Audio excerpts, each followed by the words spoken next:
What's going on, YouTube? Metal Complex here, and today we're going to be talking about a knife that I have already talked about once on this channel. This is the Lightning OTF, or out the front automatic switchblade. Most of you watching this video will be very familiar with this knife. If you are not familiar with this knife, this is a budget OTF dual action. They run about $30 to $35 on Grindworks and other places. You can get lots of different blade shapes, lots of different blade finishes, and just about any color you could imagine. And they also offer print. I've seen like flames and skulls and whatever. There's a flavor out there for just about anybody. And this knife has become ridiculously popular over time and has a cult following. You know, just for people who like to collect them. You know, here recently I've got this example and many other examples of this knife actually proving me wrong. You know, proving my words from my last video wrong. So I wanted to address this. I wanted to do a video on this, and I wanted to give this knife a fair, you know, review as far as how my current setup is. Back then I was just kind of whatever. I think I did it on my coffee table. So I want to give this a fair review and give my current thoughts on it. If you want to go watch the old video, you can. I waved these off as novelty toys, and that there was nothing special about an automatic blade being deployed out of the front of the knife. And you know, I was saying the same stuff that I always do, that like knives that flip, you know, deploy just as fast and whatever. It's, you know, I was saying there's nothing special about that. It's, if you buy these, it's just for the cool factor. It's just, oh, you know, look, the blade deploys automatically. And I kind of didn't do the justice that this knife deserved. You know, I didn't give this knife the justice that it deserved, and I wanted to talk about it again because that video has 12,000 views, and all those people are getting my old opinion on this. So this is my brother's. I got my brother and my sister each one of these knives 3 years ago for Christmas, and both of them still use and carry these. I got my dad one 2 years ago, and the one that I showed on the channel was my buddy Casey's. He bought the knife off my recommendation. He said he wanted a good, cheap OTF, and that was still my opinion at the time, that this is a good, cheap OTF. And he's had that thing for like 4 or 5 years now, and it's just been beat into the ground. My brother uses this knife every single day for a whole bunch of stuff. In fact, it definitely needs a new edge. So these have impressed me way beyond the point that I thought they would when I did that first video. So we're going to talk about all that. Let's go ahead and get a measurement on this guy. From tip to the back of the scale here, we're looking at 8 inches. On the blade length, we're looking at 3.5. Cutting edge, we're looking at, honestly, about 3.25. There's a pretty large sharpening choil up front. You can see there. That's what's causing that to come back. And then you can see the end of the scale here. If we measure up there by that tip, you're probably looking at, again, 3.3 inches, something like that, closer to the blade length. Sorry about the lighting here. This is a bizarre setup that I've got. I've got to tilt my table a little bit because the red on this knife wants to turn orange and yellow, and so I had to kind of dim the lights to get the right color but still have the definition so you guys aren't looking at a blurry image, or as sharp an image as possible. Up against the Ontario Rat 1, you can see the Rat 1 coming in at 8.6 inches overall. Up against the PM2 coming in at 8.3 inches overall. Up against the Hinder XM18 coming in at 8.25 inches overall. So we're close to XM18 size. How about the Benchmade Griptilian, or in this case the Ritter Hogue? 8 inches overall exactly. So you're looking at the exact same length as a Benchmade Griptilian on this knife, which makes it a really good size in my opinion. How about up against the Spyderco Delica? Spyderco Delica coming in at 7 inches, so bigger than the Spyderco Delica. Let's go ahead and weigh it. Give you an example of the action here, since it's a dual action knife. That's kind of how that works there. 3.92 ounces, just under 4 ounces. How about the other side? 3.88. So 3.9 ounces basically is what we're looking at. Hey, by the way, you guys see my old logo there on my scale, which will probably remain the same, but you've probably noticed my channel logo has changed a little bit. A really good buddy of mine on Instagram. If you don't follow me on Instagram, you can go follow me on Instagram, and I posted it and gave him a shout out. He designed me a new channel logo, and he put a lot of work into it and added some like cool little things. If you go look at it right now, the where it says MC, the black is actually this texture that you're seeing in the background. He found a way to add that in. There's two versions of it. There's just the M and the C, and then there's one that actually says Metal Complex, where he made the T, the sword, which I thought was really cool. But he just kind of added his own touch in there, and there are some in the sheen of the sword. There's some pocket knives that he has kind of symmetrically added on either side of the sword. It's really cool, really detailed. So I wanted to say thank you again for him doing that, and that will remain my permanent channel logo. Anyways, back to the Lightning. So, as I said, I have 4 examples of these things now being used pretty, my dad, brother, and Casey all use them pretty hard. I think my sister just keeps hers in her purse, which is fine, and she uses it here and there. But the one in front of you definitely gets used every single day and does not have, somehow he managed to get dirt on the blade in the shape of a capital R. That's funny. But yeah, the blade has been really beat on, definitely. And the thing is, I asked him, I said, has it ever misfired? And he said, no, it's never misfired. None of the screws have ever come undone. This is about 3 years now. He keeps it in his pocket, and this one has way less paint coming off the outside than some of the other ones I've seen. But he said, yeah, I put it in my pocket, and really the only thing that ever comes in contact with anything else is just the blade. So his is in pretty good shape, but he definitely uses it. Now, you're kind of kings of this territory of the OTF right now is Microtech. Now, they're being challenged a little bit by Benchmade and Hogue, and I think Heretic Knives is actually part of Microtech. It's Tony Marfione's son. I don't know. But there are more automatics out there kind of challenging the king, Microtech, for the US made or the hyper premium versions. Now, with this type of knife absolutely comes, just the desire to have a pocket knife that deploys this way. These used to be totally taboo. Basically, if you carried one of these, it didn't matter where you lived. If you carried a switchblade like this, you were definitely a bad guy. You were a criminal. Now here in Kansas, in the last 5 years or so, they changed laws and you can carry whatever you want. As is the case with a lot of states in the United States, a lot of us are able to legally carry these automatic knives. There are still places where you cannot carry these knives. So this video is pointless, unfortunately, to people who can't carry them. I think that's silly. I think that is a product of people being just afraid of things like this and not understanding them. I don't think there are too many people who are, setting out to do harm, or that there's any distinct correlation between people like that and knives like this.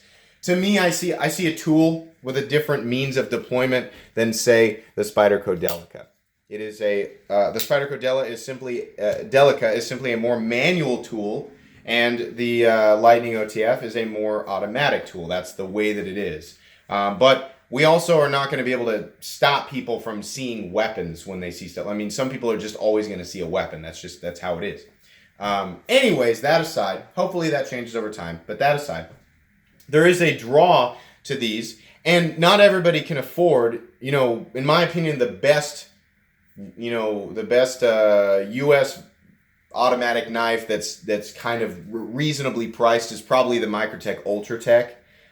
Those still run, I want to say, $225 to $240, and that's still way too much money for a lot of people. So a lot of people turn to budget OTFs. Now, there's a lot of them out there, especially the under $100 point. There's a ton of them. 99% of them are absolute crap. But the most resilient of this group seems to be the Lightning, and it's been that way for a very long time. Now, as I stated in my previous video, or what I said in my previous video was, they're still not made as well as your US Microtechs, which is true. And the part where I was wrong, though, is that I said they were mostly novelty, and that eventually they would break, even being as tough as they were. Actually, I gave credit to that. I said these things. I think my exact words were, I got to hand it to this little guy. It really seems to be standing up to everything that's being thrown at it. But the mistake that I made, or the thing that I want to correct, is saying that they're absolutely novelty. My brother and all of his coworkers, apparently, they all use this knife. He will leave it in his desk when he's not there, and the other guys will use it. When he is there, he uses it, and they all love it, and they use it all the time. I think this is 440C steel. That's what people are telling me, told me in the comments section is the other one. So it's got a decent, regular stainless steel. Nothing special about it. The handle scales are aluminum. It's got a decent pocket clip, and it fires the same way that any dual action automatic knife fires. What my brother and everybody else has told me is it's cool, but after a while, the cool factor kind of wears off and it just becomes a tool. He said it's nice to just pull it out of my pocket and push that button, pull it back, and when you're done with it, and go. I have said multiple times in my videos, the best type of pocket knife, and actually I stole this line from Nick Shabazz because I agree with him.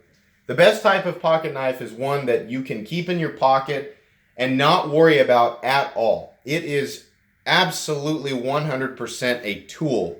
And when you go to reach for that tool, you barely even have to think about it. As little brain power as you can apply to that tool to get it to, the blade to deploy so that you can use it and then use it and put it away, that's an optimal tool because your brain is still focused on the task at hand and not whether or not you're going to put a scratch in your beautiful pocket knife, whether or not you're going to be able to get it to deploy completely while your other hand is busy, blah, blah, blah. I was totally wrong about this being novelty. This is extremely convenient and extremely utilitarian, and given the fact that this is about a $35 knife and is still going after 3 years of being used probably for a bunch of stuff. I mean, taking a look at the blade here, I'm guessing he uses it for stuff that it's not supposed to be used for. And probably he's cut into staples and things like that. These things are amazingly tough. And I get that. They've got to open a big package or get a bunch of zip ties undone. He pulls it out. They use it or whatever. You put it back in your pocket. You don't have to worry about, what's a good example? Blade, whipping it down. I don't know if the PM2 is going to do it. There you go. You're like, oh, I whipped it too hard. Now I got to push it back into place. I mean, that's not that big of a deal, but if you're trying to, you're busy at work, you're trying to do something, and you're having to mess around with your knife to get the blade back in properly, and then you got to put it, after that you got to put it back in your pocket. This just seems so simple. I mean, there's one movement to deploy it, one movement to retract it, and then you just put it back in your pocket. I'm not going to get too crazy in depth with this video. The handle scales are made well. This is clearly meant to represent or be very close to the Microtech Scarab, which is a fantastic, well-made US switchblade. They're very expensive. They're over $500, close to $600 now, I think, which that's a whole different story about whether or not they're worth it there. But if you want an OTF and you've got like $50 or less to spend, this is the one. This is the only one that I would recommend, and I honestly think it's a great knife. I don't know that it'll last a lifetime. Maybe it'll last you 10 years, but geez, an automatic knife you pay $35 for, if you just kind of take care of it and it lasts you, I'd say anywhere between 5 and 10 years, boy, I'd say you definitely got your money's worth out of it. Absolutely. The handle scales, allow for a plenty good ergonomic shape. I mean, it's not the most ergonomic thing in the world. It's kind of a brick, but everything's rounded off. There's no hot spots. The pocket clip's in a pretty good position. You've got kind of an area where you can, brace your thumb back here on the switch. So there's a little bit of a bracing point there. If you got a hammer grip it, you're in a good spot there, no problem. There's blade play, but there's always blade play on automatic knives other than I think is it the Deadlock or what's that, like $1,000 automatic or $1,500 automatic? I don't know. Jim Skelton has a video on it, and I think Nick Shabazz does too. That one doesn't have blade play. This one, yeah, it does. But has it affected this knife or any of the other Lightning OTFs that I have access to currently? No. not at all. It hasn't changed anything. All of my friends and family who have these and have been using them have been able to continue to use them without any issues. My sister's had something that got lodged in. She couldn't figure out why it wouldn't deploy. There was a chunk of something that was rolling around in the bottom of her purse that got stuck underneath the scale in the switch mechanism. And I was like, oh, dang it, maybe it's broken. Well, I took all these screws off, pulled the plate off, and then found the little, I think it was a little pebble, and just pulled it out, and it was totally fine. It was absolutely 100% totally fine. Sorry, I'm going to crack my door back open a little bit. The pressure in the house is causing it to want to close. But anyways, all of these knives have been great. They're easy to disassemble. I would recommend not disassembling them because on the inside, that rail system and the spring it can kind of be a mess. But they do go back together, and the best way to maintain these, if you're wondering, you can see those two holes back here. Spray it out with REM oil. That's what Microtech uses at the factory. Just give it I wouldn't say, don't drown it in REM oil. But any excess will come out of the bottom here, but that'll keep all the parts lubricated. It'll keep leave a little bit of Teflon behind, which is actually good for all those parts on the inside. And it should last for a really long time. Just take care of it. But honestly, I think this knife is an excellent. Sorry about that. People always text me during reviews. But I think this is an excellent knife. I'm absolutely going to put it on my most recommended knives playlist. If you have not had a chance to handle one of these or not had a chance to own one, and you like going through, all of the most recommended budget knives that people, say, hey, this is a good knife. Yes, 100%. Pick this knife up. I've got too many examples of this thing just being an absolute tank. It's not the prettiest thing in the world. It's not going to have perfect fit and finish. The blade's not made out of anything special. But man, if you want a reliable OTF that's got a good blade shape, just a plain drop point blade with an upper swedge, 3.5 inches, weighs under 4 ounces, carries easily, isn't too thick. See the thickness here compared to the PM2. Just a little bit thicker than the PM2. How about the XM18? Same thickness as an XM18. XM18 might be a little bit thicker. I don't have a problem carrying the XM18, and that one weighs 2 ounces more than this one. 2.5 ounces. Give the Lightning OTF a shot. These are awesome. And apparently I need to get one again for myself. I had one and then sold it because I just thought, nah, it's not that great. But I was wrong. These are really, really great, and I think they're truly excellent knives. So anyways, guys, that's going to be pretty much it for today's video. If you enjoyed this video, please leave a like. If you'd like to check out my other content, I do, of course, have lots of videos of knives that are either expensive or inexpensive that I do or don't like. So please check those out. And if you enjoy all my content, then please subscribe to my channel because there is definitely more coming. Thanks again for watching, everybody, and have a great day.